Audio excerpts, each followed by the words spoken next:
The stocks in your brokerage account are almost certainly not registered in your name. Legally, somebody else holds them, and most people go their whole lives without finding out what that means.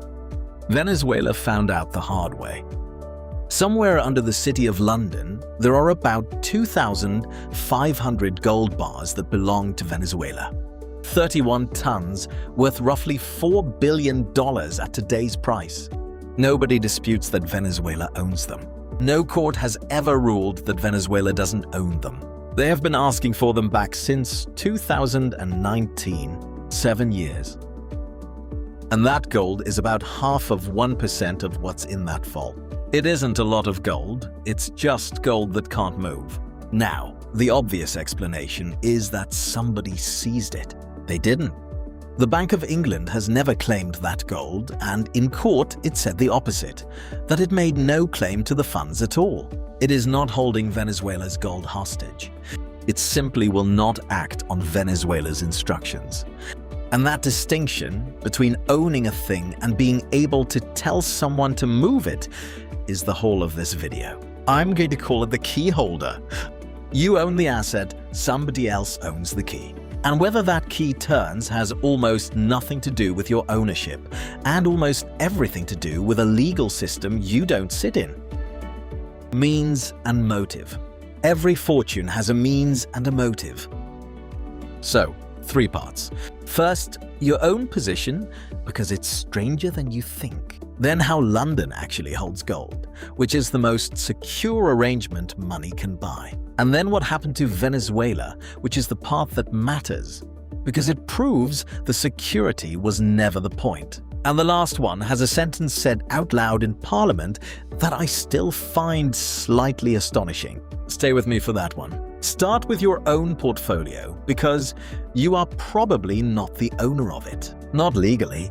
If you hold shares through a broker in the United States, you almost certainly hold them in what's called street name. The regulator's own guidance says the majority of American investors own securities this way, which means the name on the company's share register isn't yours. In many cases, it's a single entity called Cede Co, the nominee of the central depository. You are what the rules call a beneficial owner. You get the dividends, you get the votes.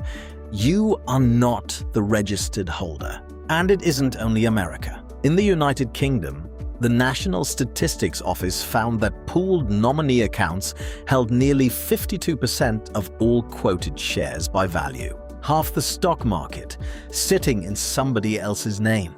Now do your bank account. The Bank of England's own explainer puts it plainly that money is a type of IOU. When a bank takes your deposit, it books a matching liability. Your balance isn't your cash sitting in a drawer, it's a promise from the bank. And if that bank fails, the American deposit insurer lists depositors among the general unsecured creditors. That's what you are in the queue. Which is why every country caps the promise. £120,000 in Britain, 5 lakh rupees in India, $100,000 in Canada, $250,000 in Australia. Above the cap, you're holding an IOU from an institution that just failed. And if you want the version that already happened, FTX. American authorities said roughly $8.7 billion of customer assets were misappropriated. Customers thought they had an account. What they had was a claim in a bankruptcy. They're being made whole, as it turns out. Plan filings projected recovery above 119%. But that's luck, not design. Nobody who deposited money there chose to become a creditor. They just found out they were one. So here's the question that sets up everything else. If the ordinary version of ownership is this thin, what does the strongest version look like? It looks like this. Under London, there are 9 underground vaults belonging to the Bank of England, holding more than 400,000 gold bars. At the end of June, that came to about 5,500 tons. Roughly 59% of all the gold sitting in London's vaults, which together held nearly 9,500 tons, worth about $1.2 trillion, and the bars are a specific object. A London good delivery bar has to contain between 350 and 430 fine ounces at a minimum purity of 995. At today's price, one bar is worth about $1.6 million.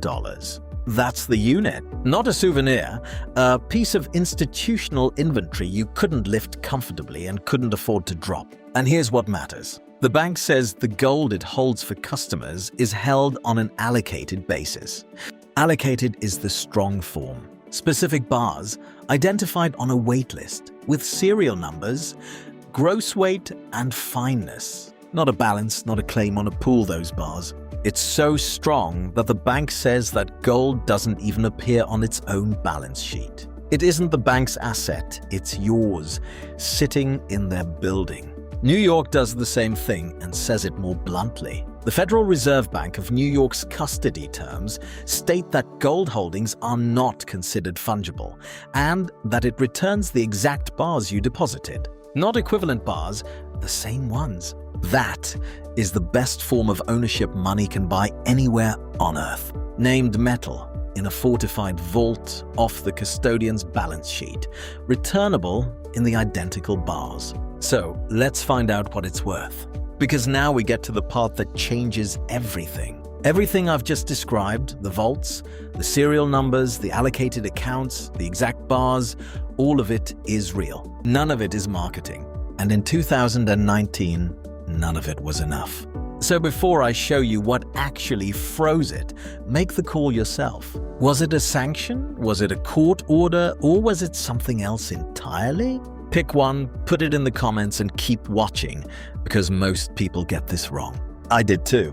Venezuela's central bank tried to withdraw its gold, and the Bank of England did not hand it over. Then it went to court, and the court records make the mechanism unusually clear. The bank wasn't a defendant fighting to keep the metal. The Court of Appeal recorded that the bank made no claim to the funds and was neutral between the two sides. What it had was a problem. Two rival boards of Venezuela's central bank were both telling it what to do.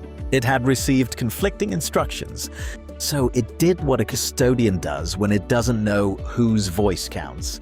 It asked a court to decide, and the court decided on a basis that has nothing whatsoever to do with gold. Britain's government had recognized one man as Venezuela's president and not the other. And under a constitutional rule, the Supreme Court described in 5 words, when the executive makes that kind of statement, the courts must speak with the same voice. So the question in front of a British judge was never who owns this gold. It was whose instruction is Britain willing to hear. Which brings us to the 5th of January this year. The government in Caracas had just changed. And in the House of Commons, a member asked the Foreign Secretary when money owned by the Venezuelan people would be returned by the Bank of England. Here is the answer in Hansard on the record. The government said it had not recognized the Venezuelan regime and that this was the basis on which the Independent Bank of England took its decision. Read that again. Not the ownership, not the paperwork, not a court order, not a sanction. Recognition. The most secure custody arrangement on the planet. Allocated bars, named metal off balance sheet, in a vault under the Bank of England. And the switch that governs it is a diplomatic position held by a government that doesn't own the gold and never claimed to. The bars have not moved in 7 years, and neither has the ownership. What has to move, before that gold does, is a recognition decision in London. And that is the whole mechanism, in one sentence. Title is a fact, control is a permission. They are not the same thing, and almost nobody notices the difference until the day the permission is withheld. Now watch the same mechanism run in the opposite direction, 4 days later. On the 9th of January, an executive order was signed in Washington protecting Venezuelan oil revenue held in United States Treasury accounts, shielding it from attachment or judicial process on a finding that letting creditors seize what it called foreign government deposit funds would harm American national security. A fact sheet the day before had already set out the arrangement, that proceeds from those oil sales would first settle in US-controlled accounts. So, in the same week, in two countries, the same country's assets. London declines to release the gold because of who it doesn't recognize. Washington ring-fences the oil money because of what it does want protected. Two governments, two decisions. Neither one is about who owns anything. Now, the obvious objection, and it's a fair one. The Bank of England was stuck.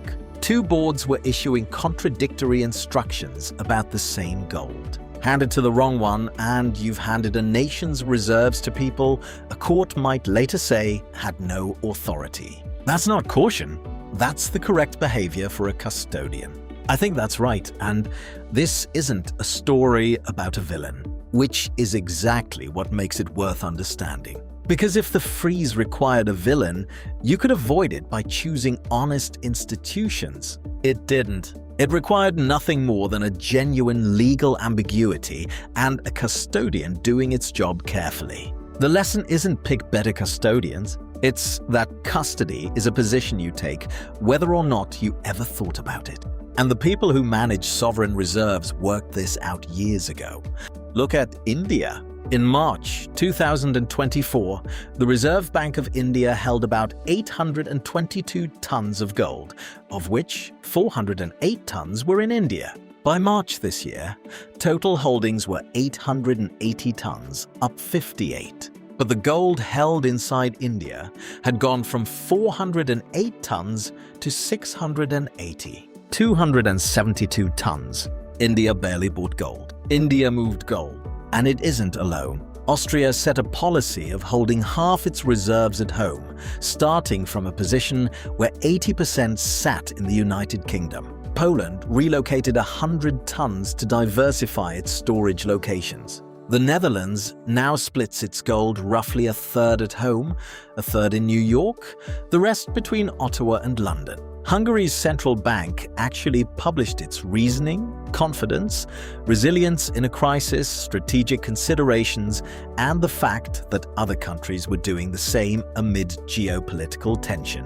But here's the number that stops this being a panic story. In a survey of reserve managers last year, the Bank of England was still the single most popular foreign vault, chosen by 64%. And in the same survey, the share keeping some gold at home had jumped from 41% to 59% in 1 year. Nobody is fleeing London. Everybody is hedging. That's the professional position, and it's the one worth copying. Where an asset is held is an allocation decision, and it deserves the same attention as what you hold. You diversify across shares and bonds, across currencies, across sectors and countries. Almost nobody diversifies across custodians and jurisdictions, and that's the only one that decides whether you can reach any of it on a bad day. So, concretely, find out whose name your assets are registered in. In the United States, you can move shares out of the broker's nominee chain and onto the company's own register in your own name.